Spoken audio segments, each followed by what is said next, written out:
The team takes a moment to reflect on how they spent their downtime after the harrowing escape from the catastrophic drug deal, fighting Knight Errant, getting shot by an attack helicopter, Horatio's awesome driving, and the realization of what exactly they had stolen.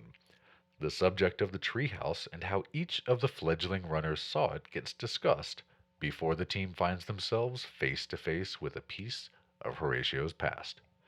It's time to begin episode 17. She was supposed to be the tough one. A few days after you get back, Kennel, Yes, sir. outside of trying to heal, what are you doing? So the big thing is, Kennel is having a crisis of who he is, mainly because he vowed never to mess with cops, and instead he went up against a bunch of cops and tried to sell drugs to cops. And even though he knew down in his heart it wasn't the right thing, based on his code, he did it anyway. He just had that moment of, why am I doing this? We didn't even get paid.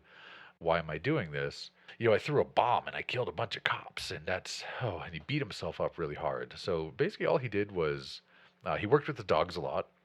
He finally was able to housebreak Gregor, so he's not eating up the couch and everything. He's been going to the dog parks a lot, and almost by accident, he found himself out at the university again, since he had spoken with the instructor for that acting course, and he decided to go see what it was all about. So he put Hodor in the sidecar and he jumped on the Scorpion and he rolled out to Seattle University, University of Washington, Seattle, I should say. And he was just playing around with the dog using the new micro skimmer drone, so Hodor would have something to chase. Because he's still hurting. It's kind of hard to walk around being that beat up. And next thing he knew, he was in front of the acting class and he started talking to the professor. Okay. Juliet, what have you been doing? She's probably frantically trying to look for a new group hideout. She didn't find one before. She's going to do that again, especially now that we have so much hot stuff stashed away there. We need a vault. So going deeper into the Barrens, trying to scout out likely positions where stashes can be put away.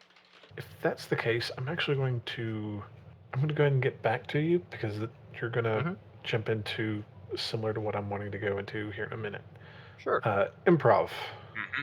What has she been doing the last few days? The last few days have probably been involved in extracting her DR1 cyber deck from her head and putting her Sarugi in there, all the while telling everybody that, she's doing careful work to make sure that this deck is properly working. But, just so you know, once it's in there and working properly so I can help you better, it is absolutely impossible to take it out. Because this old one, I got really lucky taking it out because ordinarily it would not have worked if anyone else had done that. Now, is she lying? I want to try. I want to say no because I'm not gonna be able to convincingly lie. But I mean, obviously, it is a lie because of how cyberdeck implants work. If you want to go and attempt to rig something up like this, you can. Can I do some hardware to lock it into my head? Because I will do that. This would be cyber technology. Oh, do I have cyber technology? I can learn cyber technology. Hold on. So you mean you're not just going to take a couple of pencils and wedge them in between the deck and the port that it goes into? I don't have cyber technology, but what I will do is I will learn cyber technology, and we'll try and do a little bit of that. Would this count as jury rigging? Yes. Yay! Would this be extended as well? Yes. Hey! Are you happy with that amount of successes? Oh, it's extended. Hey! I assume you're happy with that amount of success. Yeah, no, it's going pretty good so far. Now, just to be wary, if you ever crit glitch here, or even glitch, serious repercussions can happen. Yeah, that's why I think I'm stopping here. We're gonna stop here. Yeah, a 16 success. Yeah. Jury rigged. Exactly what does she do here? Like, does she have it where it shorts the thing out, or it explodes, or what? I think what it would do is, she's probably wedging it inside her skull somehow, right? With advanced ossification tools and medications. So, while you guys are going around the thing, Improv is just doing some brain surgery on herself. Don't worry about it. It's fine. It is absolutely fine. Not an issue at all. And she's going to work on it so that if you try to take it out, it just irreparably bricks itself. and also probably gets completely contaminated with like cerebrospinal fluid and such. Would you mark that down on your sheet? Sure, will do. I don't think I'm going to be stealing anything better than a Sarugi in this campaign, so we'll see. And if I am, then we'll deal with that at the time. Hey, don't sell yourself too short. We're a bunch of, crap hole gangbangers from Redmond, and we just murdered or severely wounded 20 cops and stole, I don't know, $1 million worth of stuff from them. It's no big deal. It's not quite $1 million. Oh, I did the gear sheet, just taking stuff off of the table that we had looted so far. Yeah, I was about to say, is it okay if I delete all that stuff off? Yeah, I think I got everything on there. I've double checked it twice, but I was tired when I was doing it. So I think I've got it all on there. And basically what it is, I separated the regular gear from the official Seattle Screamers stuff, since that's all, it's going to have different prices and different values outside of just the regular catalog stuff. So on regular catalog stuff, by my math, we have stolen over 400,000 New Yen worth of stuff. Nice. That's pretty good. We're gangster now, guys. Mr. GM, would it take a hardware roll to physically wire up a drone's sensor array to your own HUD? That would require a hardware and then a software. I can do that for you. No. Okay. And she goes back to doing brain surgery on herself. That'll have to wait, I guess. And just whenever you guys want to, you can delete off the loot stuff if you're comfortable with Sarlacc's estimation. He seems like a trustworthy sort. Just don't look at the fourth tab that has things I'm secretly hiding under the couch. Last thing, what is Horatio doing? Well, his baby kind of got shot up last time, pretty badly. It's not looking that good, but he doesn't know jack about automotive mechanics at all. And he doesn't really know anyone who can come out that he would trust to come out and work on it. So he's been taking the parts and welding them onto the spare gopher we have to sort of practice and make like makeshift armor, which he is terrible at. And then he goes outside into the yard and he finds the biggest piece of rubble and then he lifts that. And somewhere in there was like a full 1-day bender just because his baby got shot. That's like losing a family member. Dorothy was supposed to be tough. She was supposed to be the tough one. She carried him from the Redmond Street races and all the way into the crush, into their good graces.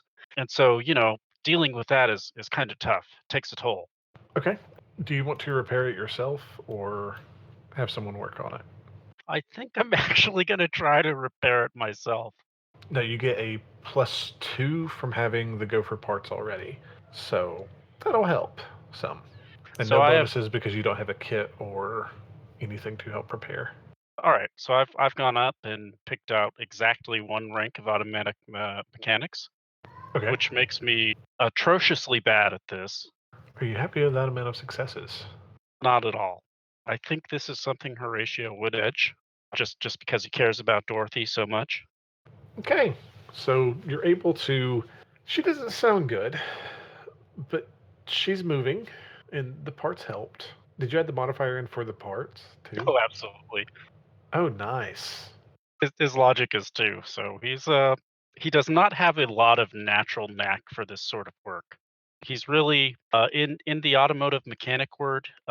He's what you would call a gopher, as in go for this and go find me that, and don't touch the actual engine at all.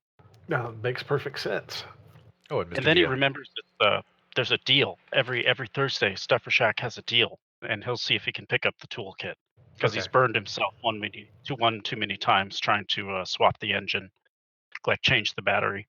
Now I want to change gears a little bit from how we've been doing things. I want you guys to describe to me how you see the treehouse itself, because like we've gone over the general basics, but at this point you guys have been there for like what 2 months, give or take, if we're going by like the downtime that we've had. I always pictured it as like as something like the tower from the raid, except more blown out, like the one in Venezuela that just collapsed. I'd agree with that. I would say that there's probably been about a block around the tower itself that we've kind of cleared of stuff so that we have a little bit of a sight line. But this area is littered with junk that we've thrown out of the treehouse. piles of rubble, tripwires that disguise Improv's bombs. When we enter this place, we kind of have to do like serpentines because of how Improv has set up the bombs. There's a section that's nothing but like car parts, and there might even be a little bit of a makeshift wall at this point around the whole thing. Okay, so you like want to take this and like put it down to like what, 5 stories, or what are you guys thinking? 5, 6 probably, but like the lower 2 are probably just like completely blown out. So it's like it's on stilts almost. I like it. That's very cool. That actually is what you just described. Is there's a building heading south towards Cardas, where I live. It's on the highway going south. If I go down there anytime soon, I'll take a picture of the building. And it was actually a manufacturing building where they did all the manufacturing on the bottom and the office work on the top. But the place got closed and they started tearing part of it down. So they cleared out the whole bottom, but they left the offices on the upper floor. If I go down there again anytime soon, I'll take a picture so we can post it. I think that's like kind of close to what we're describing. That sounds perfect. Like, take a picture of it if you ever get the chance. Yeah, I will try next time. We should be going down south probably in a week or two. So I will do my best to take a picture of it then. Oh, sounds good to me. Now that you guys have been there for a few months, Improv, what do you imagine your station looking like? Like, what has she turned it into? I would imagine that she's taken a couple of rooms, probably not on the top floor, probably on the floor below that. And those couple rooms are probably just full of junk.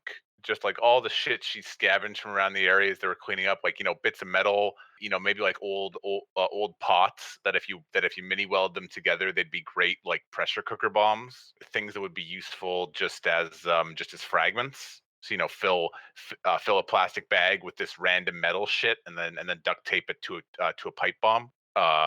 Tables full of like little wiring stuff, tool sets, things like that. Oh, and also of course because I paid for it, one room has a chemistry lab in it, a pretty decent one actually. I can start making drugs for you guys if you want. If you buy me the Nice. shit, it's not gonna be street bad. cooked either Not bad at all. because we got a shop. If you guys get me some more investment, if we can get, if we sell enough stuff for another 45 grand, we can get a facility. I can start making pharmaceutical drugs here. Ooh, I like the sound of that. You can get that sweet threshold reduction on Kami or whatever else you're using. Very nice. Well, I mean, because the last drug lab that we were in came with his very own naked elf. We could do with some of those at the Treehouse. That would really bring up the ambiance of the place. Because when you see an orc or a troll, you're like, thumbs down. This is low budget. But if you see naked elf, it's like, hey, these guys have to be doing pretty well to have one of those.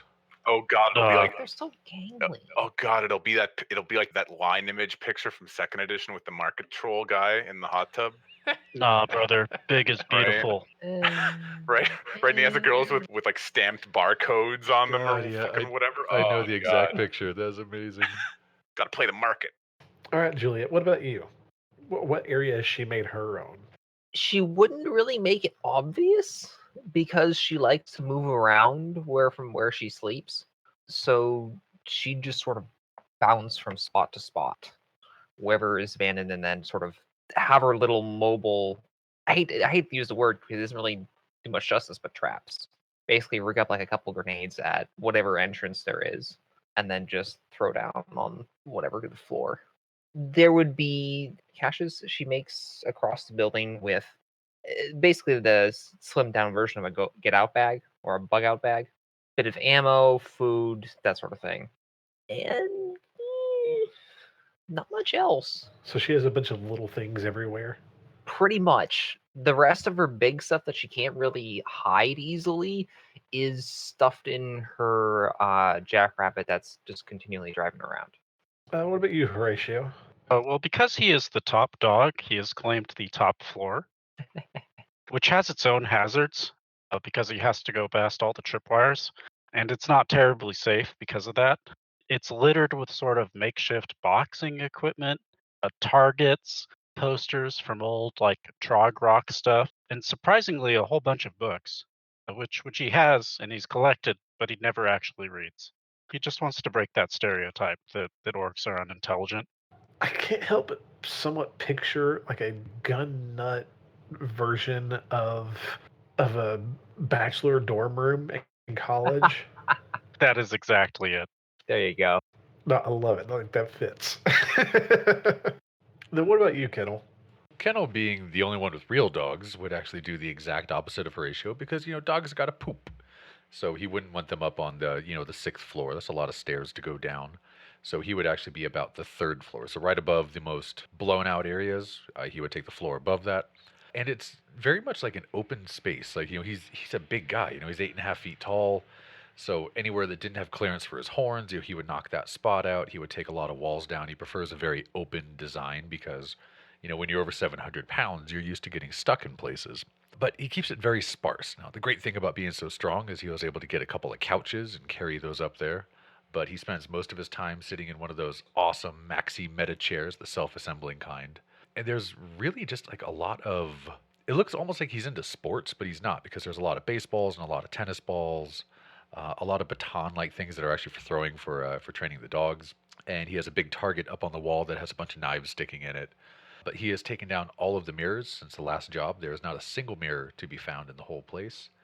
And it feels kind of empty, like somebody who's used to leaving too often to build a home. He is in the process of building a bug out bag that he can have stashed and ready to go, but he has no idea what goes in those. So he keeps packing a bunch of socks and like a sandwich, and then the sandwich goes bad and the socks get all moldy, so he has to throw the whole thing out. So he's trying to figure out how that stuff works. I'll give you some pointers. That he would love to get those pointers.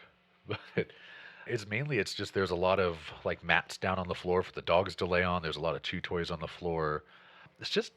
You can tell he's somebody who grew up not really having anything, so it's just kind of empty. Except on the high shelves, there are bongs and there are ashtrays and there are powdery coated mirrors on quite a few surfaces. His drug use has been escalating over the last couple of months. Like, you'd have to say like total value of everything he had in the place was maybe $1,000, and that's just because the chair was really expensive. But he just looks like he's kind of ready for everything to fall apart and to have to start all over again. Now, would you guys have like a common room, or like when you guys get together to talk about stuff? Do you have like a place like where y'all just kind of go and hang out? Do you just kind of filter into someplace random? What's that like? I can see us having a room where there is one large table where we can start spreading out maps or whatever else. I can see that. So I picture us having like a big billiards table, but we don't have any of the cue sticks. So we're using like baseball bats and pieces of metal as the cue sticks, and the billiard balls are all mismatched. And there's like a baseball that kind of left there randomly, that's kind of chewed on from one of his dogs. So where's the bomb? Underneath the table, of course. I was just thinking on a regular pool table, you could put so much shrapnel in one of those things, you'd kill a city block worth of people. Hey, I wouldn't put it past Improv to have rigged that up by now. Yeah, I mean, we can probably come up with something. Oh, and Improv, remember, you're out of the 5 kilogram. Yeah. Sorry about that. Well, when we sell all this shit, we'll try and find some more explosives. A good note, I've finally gotten Gregor is trained up. He is the Rottweiler. He's the big, thick fella. I've trained him with the tricks Patrol and Companion. So he will listen to us, but he just keeps the building itself safe. He wanders around on the bottom 2 floors, making sure nobody messes with our stuff. And if they do, then they have to deal with a big-ass trained Rottweiler. So we're adding a little bit to the security, just a type of security that doesn't go boom, it just goes bite. Not bad. All I right. hope you've trained him to walk through the serpentines. That's actually what I had for the companion training, more to reflect, is like he doesn't crap on the floor, he listens to us, and he pays attention when we say, don't step on the green wire. Okay. Now, at some point, Horatio, after probably 4 or 5 days of you going out and working on the car, making limited progress, but still some progress, Oh, what's that clunk mean? I don't know. all of you decide to one night go to sleep. Oh, no. Kennel, sir, what was this dog's name? Gregor? Gregor. Gregor one night ends up waking up. He's just barking. Gregor, shut up. I'm still a little drunk, trying to sleep. Shut up. Are any of my shitty sensors pinging like tripwires and shit? Nope. Kennel, what's going on? Kennel will access his comlink to get the feed from the dog's sensor collar. It has a camera and an omnidirectional microphone. The gopher is on. The gopher is? Yep. He's barking at the gopher. All right, then I will call Horatio, like on the comm, like not just yell at him. Ring, ring, ring, ring. Oh, it's like 3 a.m. So yeah, I'm aware. Like, homie, what? Yo, if it's 3 a.m., why you idling your truck, man? You pissing off my dogs. Just got to sleep. So what? You're sleeping in your truck with the engine running? It ain't even like it's cold, man. Just get a blanket. No. I'm in my room. Wait, so who's messing? What? Does that mean someone's messing with your truck? And What? Kennel will jump out of bed and he will grab his Defiance T250 short barrel, which is for emergency situations like this, and he will yell for Hodor to come with him. Oh yeah, Horatio's bolting down. And the troll wearing boxer shorts will go running down the stairs with the fat American bully running behind him, and we will run down to where the truck is. Juliet's going to be scrambling up toward the roof with a bug-out bag over her shoulder and a rifle in her arms. Once bird's eye view. We'll also be screaming while we're running down. It's no words. There's no words at all. It's nothing but incoherent rage. And I will fire up the Simrig, and then I will kick up the voice modulator to increase my volume. And I'm just going to start announcing, "You ask for pain, we bring you pain," as I go run into the gopher. Kennel, I would assume you'd be the first one there because you were on the bottom floor Correct. and you took off first. Yeah, there's nobody in the car.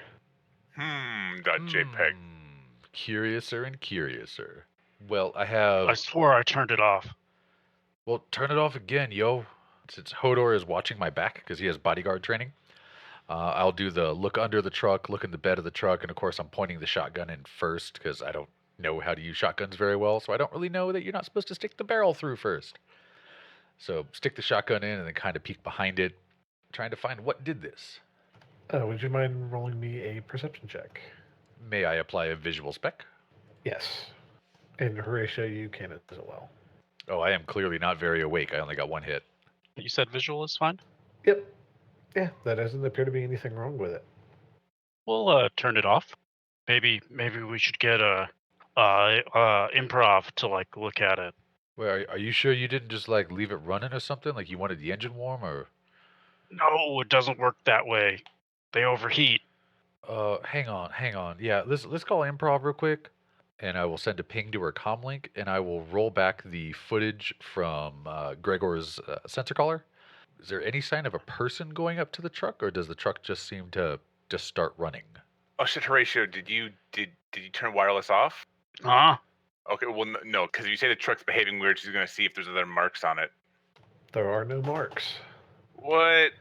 I mean, I can try and take a look through the footage. Let's see what we got. What's going on? Make me an Eeyore check. And probably you don't see anything that they didn't see. Huh.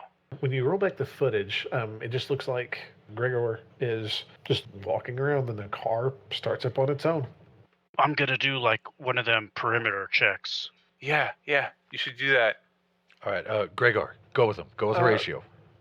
Yeah, Horatio, what are the sensors you have on the car? Probably ultrasound, atmospheric scanner, olfactory, 2 cameras, one for the front and one for the back. It would also have a mic. Okay. I think that's all of them. Yeah, same for you, Juliet. You don't really see anything. Okay.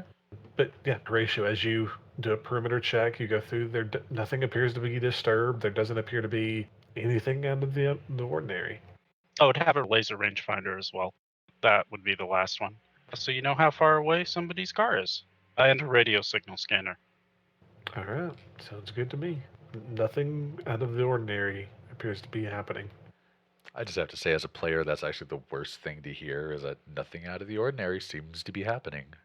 Because then you know something's fucking happening. You know it. So, what do you guys do after your brief scare? Well, how can we sell all this shit and actually get some stuff? I doubt we can sell it. Like we need to find someone who has actual juice, not like someone in the crush, but like somebody who actually knows shit. You know? Hey, don't be talking direct about them. They're important. They're like top dogs right now. Well, I mean, they're top dogs here, but like, you know, So okay, so like you know how that place we shot up had like a lot of dudes with like a lot nicer guns than like the Crush usually have? Oh well, that's because they were like cops. Yeah, yeah. And what I'm saying is like, cops have that because they got like the corpse stuff, right? Yeah, they try to We, keep us down. I mean, yeah, but they also, I mean, yeah, but there's like people who have contacts among them and can move this stuff. Because like I bet this stuff, and she points to the Seattle at like the Screamer stuff, would sell real well, like outside Redmond, but we can't go there. So we need someone who has like big connections outside Redmond to like move this. Or we could like wear it. What yeah, but that'd be a problem because I mean, if a drone sees you, then like the cops know that you're the one that killed them, and they'll Oh, but probably I'd shoot look you. I'd look so whiz in that stuff. Well, yeah, but what if you traded 3 sets of this for like 1 set of like actual armor that like they don't instantly know to kill you in?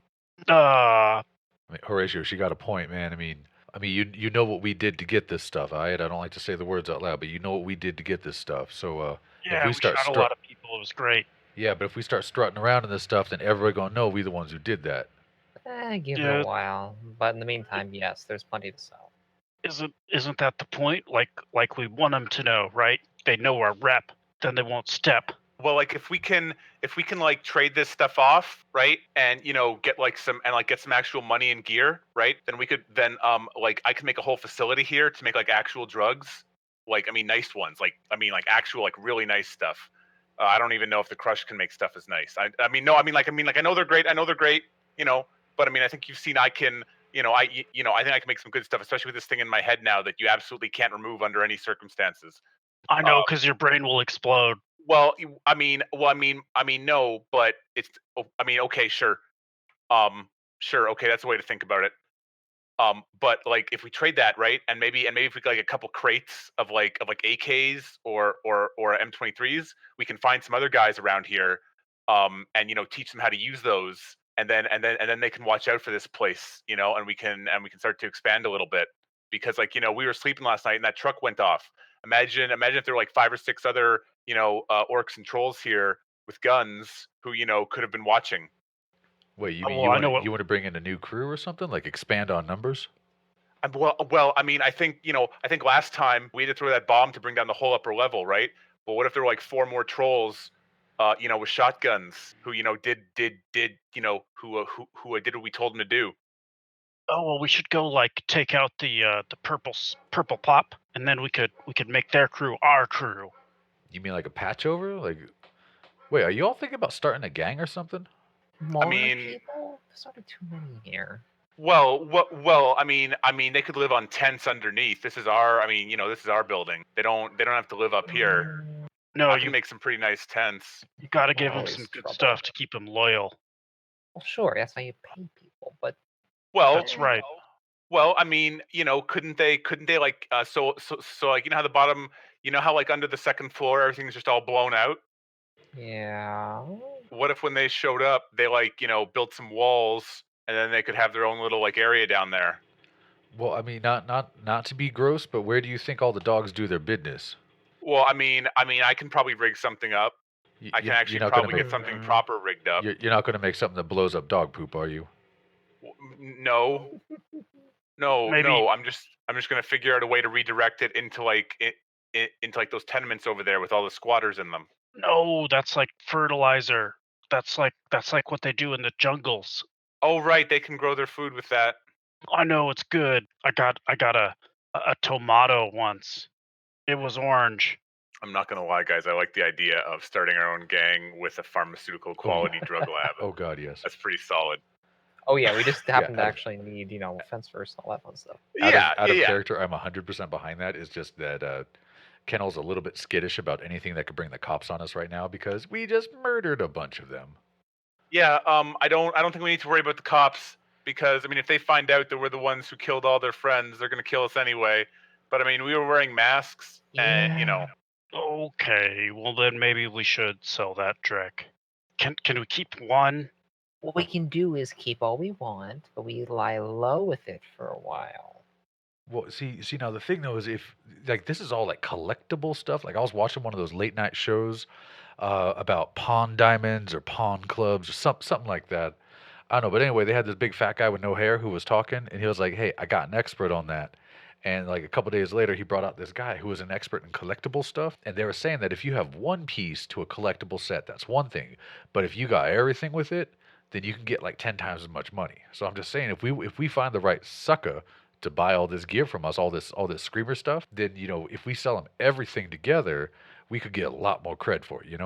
Well, yeah, that's what I meant. Somebody who can sell it to who can sell it to those rich people over the wall. Like, like that time you got that pair of binoculars and you can see how like there's those parties on those towers out there, like watching when like the explosions are happening. Those people would probably love this stuff. And I mean, if we can trade a couple sets of it for like a truck full of M23s, that'd be pretty good. And then trade like another few sets for like some like equipment for my lab, and then trade some of the stuff like that. I can probably tune up all the guns. I can learn how to do that. I'll just become an armorer and make sure all our guys have foregrips and laser sights. That's what they gotta have. And yeah, everybody has to be loaded out with hollow points. It's a rule. If you're maybe not laser sights, maybe the holographic sights, because that's like a pop-up thing. That's super operator category. Oh shit, no, red dots. Red dots from Street Lethal. Oh god, red dots are amazing. Yeah. Everybody loves an ACOG. We gotta do it. Yeah. So we could go by doing that. Music. Or hey, what if we buy a bunch of those robot drones and we make them wear all the Screamers armor, and then we charge people admission to take their pictures with the Seattle Screamers? Ooh, that's like business. We could be like legit. I mean, if you guys want, Improv would offer to put some feelers out on some data havens in the area. No, I think Improv might be getting. Wait, do y'all hear something? Sounds like. Do y'all hear music? Yeah. Yeah. That's not me playing that. Let me go get my AK. Mr. GM, with my increased hearing spectrum, do I hear the obvious high-pitched ting of an ultrasound sensor anywhere? Yep. Yo, they got one of those invisible detectors. Who? Do I see anything with an attack rating or chameleon suits? Nope. Not from where you're at. I'm assuming you guys are in your room with the pool table. Yeah, probably. Oh, and no. Juliet's bolting for her nearest go bag again. And I would give the whistle that calls all the dogs, or that calls Gregor up to me. And I'm going to run down to my floor, and I'm going to get my shotgun and my knives. Yeah, Juliet's gearing up and then using her bug scanner to go over the entire building. I'm going to turn on the I Am Legend floodlights. Mr. Jim, is it still daytime? Do any of you? No, this was all at nighttime. Oh, this is all still when the truck fired up. This is all still happening. Okay. Yes. Is it coming from the truck? Maybe. Okay. All Do right. any of you actually look outside? Yeah, yeah. Okay. All of you begin seeing multiple large purple vehicles with almost what looks like strobe lights bouncing with the music. And as you guys begin moving around, peeking out, turning on the lights, the building itself, that nice big block that you guys have more or less cleared out so you have a nice line of sight. You see several different cars along the front with large purple headlights or spotlights or something of that sort. Horatio, this is the pop. Oh. Without a doubt. Plushie's gonna eat a bullet tonight. Before you shoot them, can you get them to go over where I set up the traps? They all gotta die. The sooner the better. Well, but I just want to kill as many of them as possible, in one explosion. We'll see. After a couple of minutes, the song continues going and then eventually stops. Out from the city master, that's out of a large, obnoxiously purple painted city master, a single orc, broken tusk. For some reason, he's wearing sunglasses. He has a bright purple baseball cap. He has turned backwards, some fake gold, obviously fake gold chains around his neck, a singular white wife beater that you can see just underneath a purple armored jacket, as he's standing on the top, holding a osmium mace that is outlandishly decorated. He pulls his mace over and says into it, and then from all the speakers of the cars, you just hear, "Horatio!" It seems Plushy has found Horatio and is looking for some sweet purple payback. Join us next time when the team obviously chooses to use nonviolent methods to deal some violet vengeance.